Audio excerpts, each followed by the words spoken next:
Shalom, this is Levi Shore. Welcome back to Swing Get Torah. Alright, so today we're going to talk about the holiday of Shemini Atzeret. It comes on the 8th day after the 7 days of the holiday of Sukkot, of Sukkot.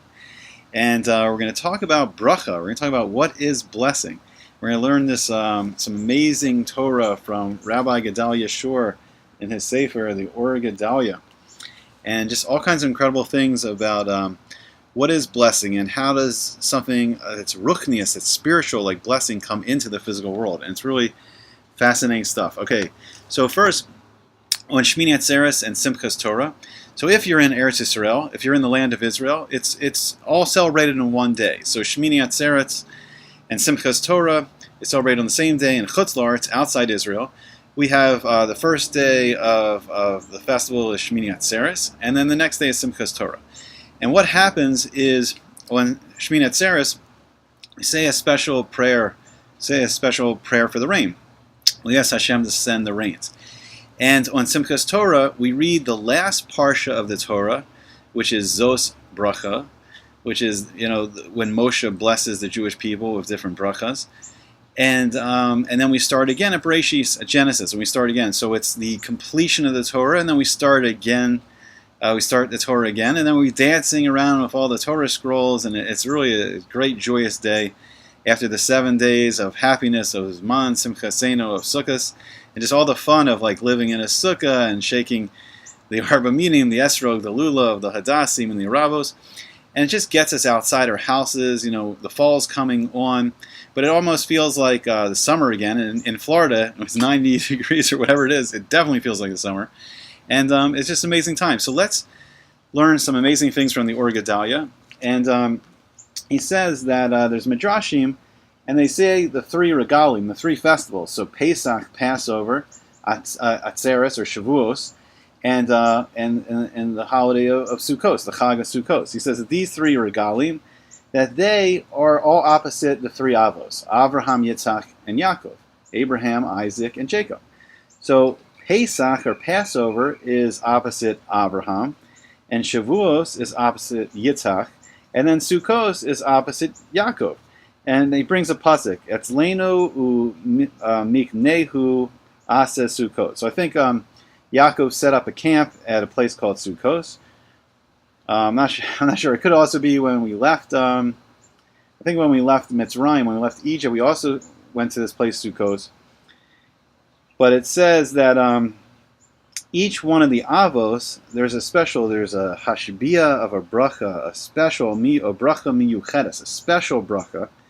And hashbia is like it's emanating, like something spiritual is coming into the world. They're bringing this special bracha to Klal Yisrael, to all the Jewish people. So, and there's a kedusha miyuchedes, there's a special holiness, special kedusha. And that each chag, each festival, there's a special bracha that's mashpia, that's emanated to all Klal Yisrael, to all the Jewish people. And it says in the nusach, the text of our davening, when we say the special davening on Yom Tov, it says V'hasi enu Hashem Elokecha es bracha birkas moadecha. Please place upon us, Hashem our God, the blessing of your moed, your festival. And then all the chagim, all the festivals, there's this special bracha that goes along with them. So all these brachas, all the bracha that all Klal Yisrael, they merit, and they merit the strength of the avos. So we can get the special strength that each one of the avos had, and that we can see there's a special thing that happens on each one of the festivals. So on Pesach, on Passover, there is a judgment for all the produce. So that's when we want to pray that all the crops are coming in, to the fields, and it should be a year of great produce, great abundance, and everyone has enough food. And on Atzeret, on Shavuos, it's the judgment for the peiros of the Elan, the fruit of the tree. So once again, we're davening and we're trying to bring a special blessing that the year has bountiful, fruits growing on the trees, and once again, everyone has enough to eat and there's abundance. And then on the Chag of Sukkot, we're praying for the rain. We even in Shemini Atzeret we say the special prayer for the rain. But that's when the rainfall for all the year is judged, and it's interesting because we're going to see something very special about rain. So, right, each one of these festivals have special blessing, and then the blessings are all, we see they're all for the Gashmias, physical, material needs. So all these we're praying for what we physically need in this world. And it's explained in many places that the bracha actually comes down into the world, and then in the shefa of the bracha, so the bracha itself is emanating from Hashem, it's emanating from this infinite being, and it's a ruchnius, it's a spiritual thing. And then it comes into this physical world, and it becomes wrapped, it becomes clothed, the bracha becomes clothed in the physical world of Olam Hazeh. So it's a fascinating thing. And how it becomes clothed is it actually comes clothed in the rains, in the Gashme, he says, in the rains. And then the bracha comes down. And then the bracha comes down through all the world. So we are in the lowest world, the world of Asiya, the world of making and doing. And then above us is the world of Yetzirah, of formation. That's where the Malachim, the angels, are.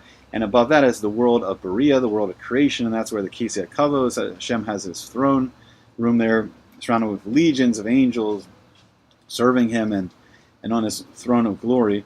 And then above even that is Atzilus, and it's like, I think as I remember, Atzilus is beyond somewhat of our comprehension. And then there's even a world above that, Adam Kadmon, and it's very complicated. And then it says, like in the Kabbalah, there's actually infinite worlds between us and the Ein Sof, between us and the infinite being. But these are the only spiritual worlds we can have some comprehension of, so Hashem's explaining them to us. But there is a place outside of time and space surrounding the universe where Hashem is just the Ein Sof, he's just the infinite being, and there's nothing else. And then there's all the creation that Hashem has created inside himself.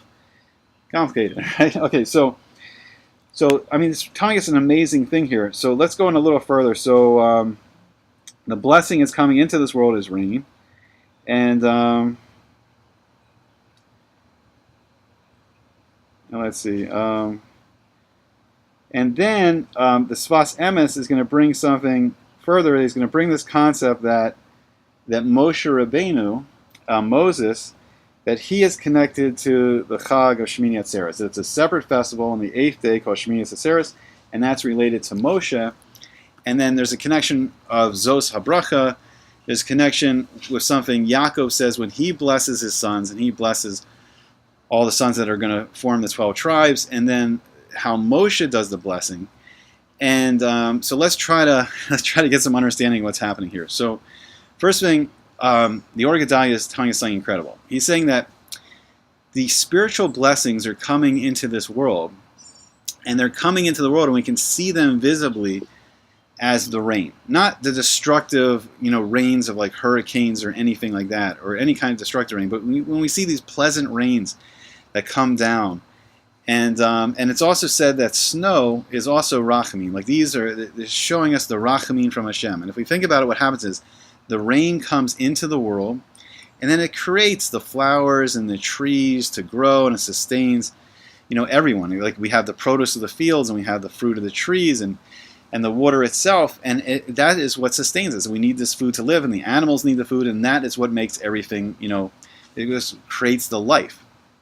And so Gashmias, the rain, the Geshem, is what we call all material and physical things. So it's weird because we're kind of separated from this right now, because like most people, like they'll go to work, they'll get a salary, go to a supermarket, and they'll buy whatever they need, and they don't quite have the conception or the feeling of being out there in the fields and planting these crops and praying over them and working at them to help them grow, and the animals and raising animals for wool, for your clothing, and animals to eat. And we're kind of like separated from all this. And but the truth is, right, it's these rains that are related to like everyone's parnasa, like what money everyone makes, during the year. So it used to be easier to see because like, if you had a lot of animals, if you had a lot of crops, you'd be wealthy. But now we're just making wealth separated from all that, and then we're buying the things we need. But there still are people out there that are doing this, that are raising the animals and growing the crops. And what's vital to all this is this bracha, this rain coming into the world. So then how does this relate to, the 8th day in Moshe Rabbeinu? Okay, so The Avos, Abraham, Yitzhak, Isaac, and Yaakov, Jacob, they are called the Avos. They are the fathers. And they started the Jewish people. And they had a trait. Abraham had a trait of chesed, kindness. And Yitzhak, Gevurah, strength. And it balances out in the middle, Tiferes, which is also emes, truth. It's beauty and it's truth. And that's Yaakov, Jacob, who's also called Yisrael. And it's the balance of all these. And they blessed us. They gave blessings to all their... So Yaakov gave blessings to his... Well, Abraham passed the ability to bless onto Yitzhak, and Yitzhak passed the ability to bless onto Yaakov. And then we see that this is a trait of the Jewish people, blessing. And the goal is that Hashem tells us, if we follow the Torah, like Hashem will bless us, and he'll bring blessing to the world. And even on the Chag of Sukkot, we used to bring 70 offerings during the whole festival of Sukkot, and one offering was for each one of the 70 nations. So this was a time that we were bringing blessing to all the world. And we see in the Nevuah, we see in the prophecy that one day all the world, all the nations of the world will celebrate Sukkot, and their reign will be determined by how much they celebrate Sukkot. And then we see, it's interesting, it says, well, Egypt is not dependent on rainfall, it's just the Nile, it's the overflooding of the Nile River. And it says, okay, Hashem warns them in the Nevuah, if you don't celebrate Sukkot, you're not going to get so much overflowing from the Nile. So you're also going to be dependent. So Moshe then carries on this tradition of blessing, and he blesses all the tribes. And we see, from Abraham, whoever blesses you, I will bless. Whoever curses you, I will curse. So we see our relationship, in the world and to the other nations is this one of blessing, that we are supposed to be the special nation that blesses each other and can bring the blessing into the world. And Shemini Atzeret then goes into this level, this 8th day, where we have a natural world is 7 days of the week. Normal week, 7 days. And then anything with 8 starts to go Lamaila Min HaTeva. It goes above nature. It goes into the supernatural realm. And we see it with Hanukkah, where we have the special, 8 days of lighting the menorah. And then we see it on Yom Kippur, the holy days where the Kohen Gadol would put on the 8 garments, and he would go into the Kodesh HaKadoshim, the holiest part of the temple. And he would go in where the Aron HaKodesh, the Ark of the Covenant, was. And it was a little space, it was a room that was outside time and space. And there the Shekhinah of Hashem rested on top of the Aron HaKodesh. And it was a very special thing for this Kohen Gadol to actually go outside of time and space. So Shemini Atzeret also is this quality of the supernatural.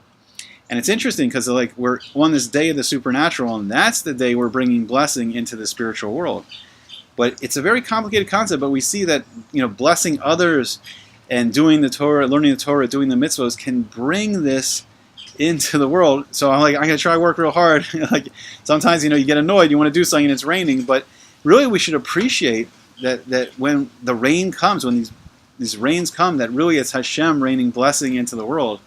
And we should be really appreciative. I got really sad before Sukkot because, it was raining here, and it rained the first 2 days of Sukkot, and the prediction from the weather forecasters for the 2 weeks we were going to be, in Florida was it's going to rain every day, and it got me really depressed. Oh, it's not going to be sunny, and can't be in the sukkah. But after learning this, it's really interesting because you really appreciate that these rains are what is the blessing. That's actually Hashem sending the blessing into the world, and it's what's sustaining all of us and giving us all this delicious food to eat, and it's showing Hashem's love for all of us, and it's showing Hashem's rachamim and mercy for us. So let's all thank Hashem for the rains of blessing, and may everyone this year, this very special year of 5778, feel, learn a lot of Torah, do a lot of mitzvahs, and feel the bracha in your life, and bless others that they should have good lives, that they should have health and long life, and they should have a good parnasa, a good salary to sustain their families, and find your shidduch, that everyone should, if they're looking for a husband or wife, that they should find it and have children, and everyone should have great bracha and blessing this year, and it should be a world full of simcha, of happiness and bracha, and all the best for everyone. I hope you enjoyed it, and hope to see you back soon on Sweet and Good Torah. Thank you very much.